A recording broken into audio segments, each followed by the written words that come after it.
Hey guys, Underground Geek here. And you might be asking yourself, hey, when did Zach start doing videos on Underground Geek's channel? Well, you'd be wrong. Actually, I'm up in the mountains on vacation, so I'm doing an impromptu video, catching up on some of my comics here while I had a second chance.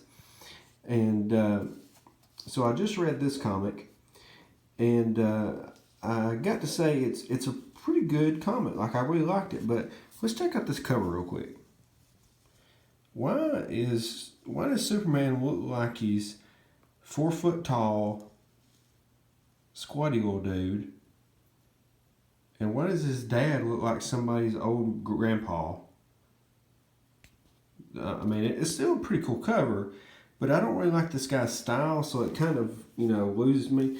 But you do see it from a distance, and you say, okay, that's obviously a Superman comic book, so that's good. So let's talk about this comic book. All right, let's get comfortable here.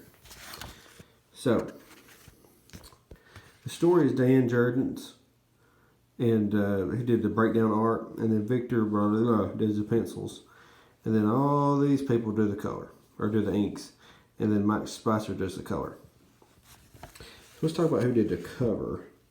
Nick Bradshaw and Brad Anderson. Yeah, I probably don't do that again. So anyway, basically what's been going on is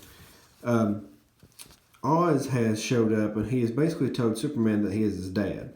And when that didn't work, he kind of started talking to his son to kind of get him, to listen. So now the son is in the midst of all this, say, hey, leave Granddad alone, let him talk. So now we've got this whole problem going on. He says, what matters now is that my son believes him, which means I have to get this man away from John. It's just like what a dad would think. So basically they're arguing back and forth about how they need to get off the planet because something big and bad is coming, and how Superman never runs away from trouble. So when that doesn't work, Oz takes Superman to a different reality. Okay? He takes him to where... basically where he had first been taken, where Oz was first taken. Eventually, this was his prison at first, and then when he was reconditioned, he was sent out. And this is what we're going to come find out is the prison where he kept everybody. So, pretty good story so far. He's taking him to the place. You're starting to find out you're finding out everything at this point.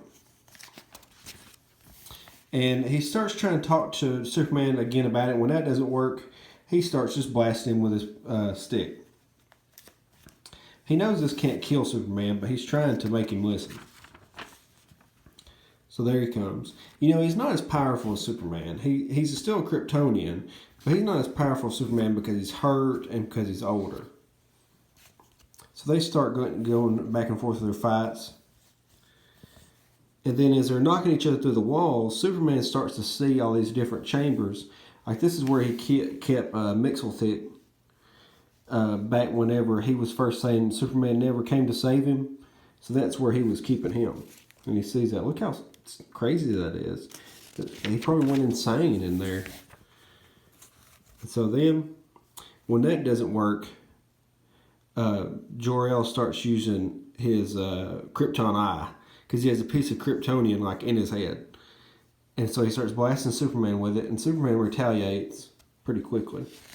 And that's when he sees something else. Oh, this is where he's keeping Doomsday.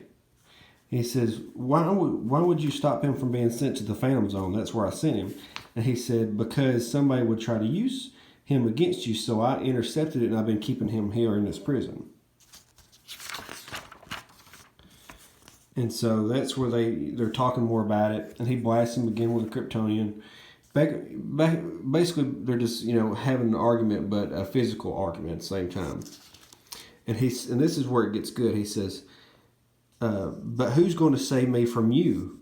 Oh, he says, Kryptonite, the single most lethal weapon in existence, is yours to command. Yet you use it against your own flesh and blood. So then he snatches the staff from him and breaks it. Superman is victorious. And you see that gang behind him. the gang of people that he basically put together. And that's when we come to find out that the stick was actually poisoning his mind. Obviously, it was put there for a reason, but at the same time, it was lightening his pain because he's hurting all the time because of that kryptonite. He really should have died, and the stick was basically keeping him going. And so that's when they're reunited finally. But then he says, no, he's coming, I can feel it. Find Lois and John and son, fight for them, save them. And there's that blue light like we saw before. And he takes Jor-El. And even Superman can't stop him. And there he is, just standing there all by himself. And that's when he's actually teleported at that point.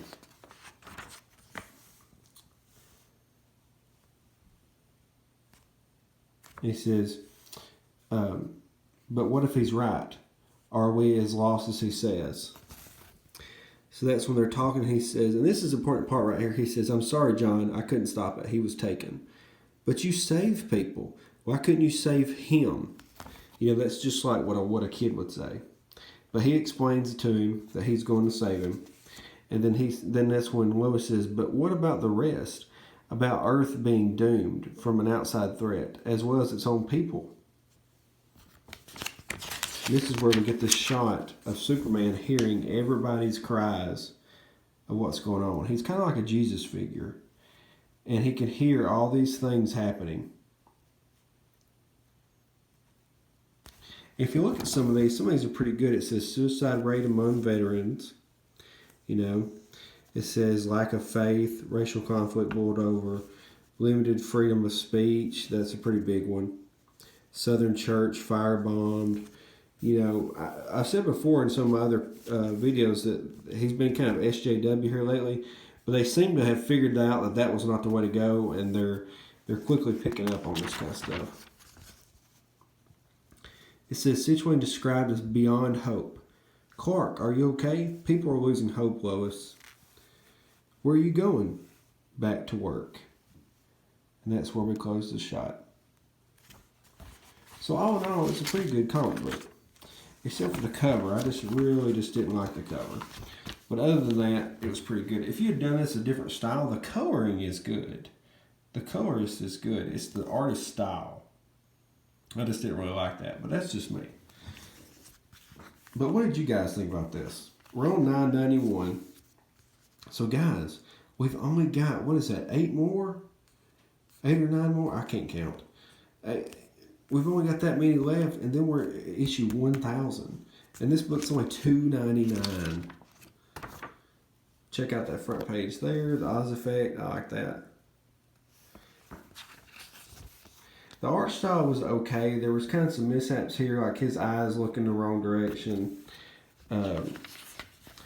John's face changes from one panel to the next. If you look at that face, then you look at that face. That's a different kid. And then, let's see if there's got some other things here. But all in all, it was pretty good. I liked it.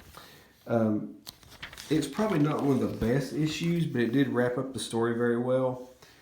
I just hate that they kind of did a one issue like finality finish of Oz, but it does show you that he probably was his dad at this point, which is kind of interesting.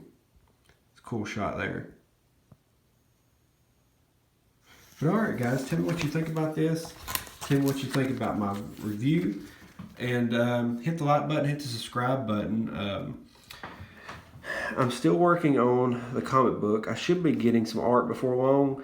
The artist was busy at the same time that I was going to the mountain, so that's why if you hadn't heard anything about it, that's what's going on with that. I've been seeing a lot of crazy stuff going on Twitter here lately, so I'll probably do a video about that later. But I just want to do a little quick video here and talk about things. I also read the latest issue of Flash. It was pretty good, but I don't know if it was worthy of a video. But alright guys, I'll talk to you later. Underground Geek out.